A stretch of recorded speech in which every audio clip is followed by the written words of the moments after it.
आज मम्मा बहुत थक गई हैं। हमें उनकी कुछ मदद करनी चाहिए।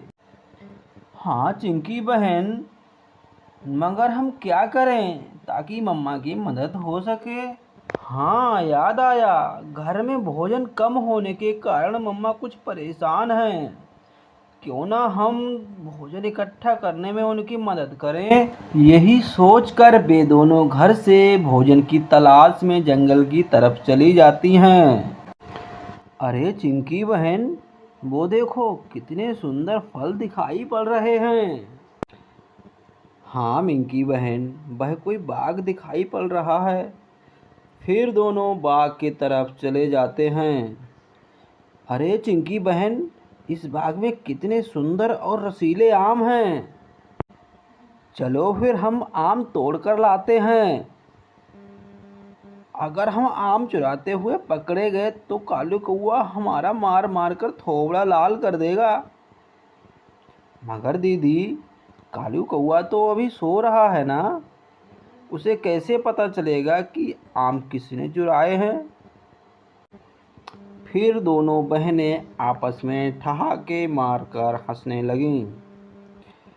फिर वे दोनों एक एक आम चुरा कर भाग जाती हैं।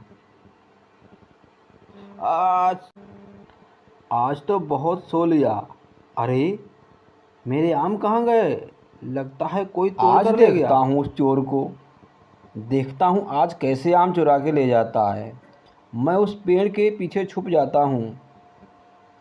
और फिर कालू कौआ वहीं आम के पेड़ के पीछे छुप जाता है। चिंकी मिंकी आम के बाग में पहुँच जाती हैं। आज कालू कौआ बाग में नहीं था। यह देखकर वे दोनों खुश हो जाती हैं।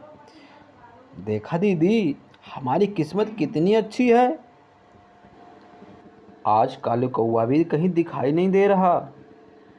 और फिर वे दोनों एक एक आम तोड़कर जाने ही वाली होती हैं। तभी कालू कौआ उनका रास्ता रोक लेता है। आहा, तो आम चोर ये तो चिड़िया हैं। इन्हें खाने हैं मीठे मीठे आम, है ना। कालू भैया मुझे माफ़ कर दो, मैं आज के बाद आम नहीं चुराऊंगी। प्लीज़ कालू भैया मुझे जाने दो। जब तक तुम्हें आम चुराने का दंड नहीं मिलेगा तब तक तुम यहाँ से नहीं जा सकती। कालू कौआ उन दोनों चिड़ियों को एक पेड़ से बांधकर उनकी पिटाई करने लगता है। अरे आज घर में इतना सन्नाटा क्यों है? ये दोनों शैतान चिंकी मिंकी कहाँ हैं? फिर टुनटुनी चिड़िया सोचती है कि शायद वे कुछ देर में आ जाएंगी। चिंकी मिंकी घर वापस नहीं आई और फिर टूनी चिड़िया उन दोनों को ढूंढने जंगल में चली जाती है। अब मैं इन्हें कहाँ ढूंढूं? ये कहीं दिखाई नहीं दे रही। टुनटुनी चिड़िया जंगल में इधर उधर उन दोनों को ढूंढ रही थी। वहीं पास से उसे कुछ शोर सुनाई पड़ता है। अरे ये तो चिंकी मिंकी के रोने की आवाज़ है। फिर टुनटुनी चिड़िया उसी तरफ चली जाती है।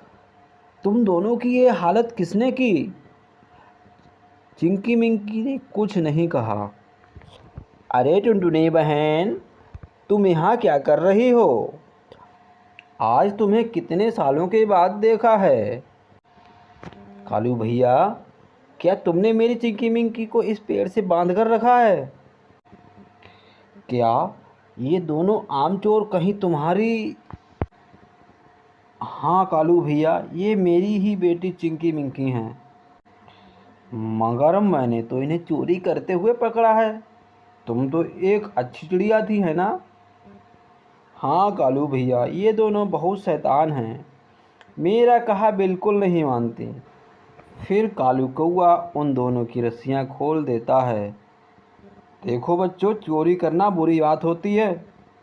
आज तुम्हें अपनी मम्मी से वादा करना होगा कि आज के बाद तुम कभी भी चोरी नहीं करोगी। चिंकी मिंकी को अपने आप पर शर्मिंदगी महसूस हो रही थी। मम्मी मुझे माफ़ कर दो, मैंने आपका भरोसा तोड़ा है। आज के बाद हम कभी भी चोरी नहीं करेंगे। और फिर टुनटुनी चिड़िया अपने बच्चों को साथ लेकर अपने घर लौट जाती है। तो बच्चों, आपको हमारी कहानी कैसी लगी हमें कमेंट करके ज़रूर बताएं और हमारे चैनल को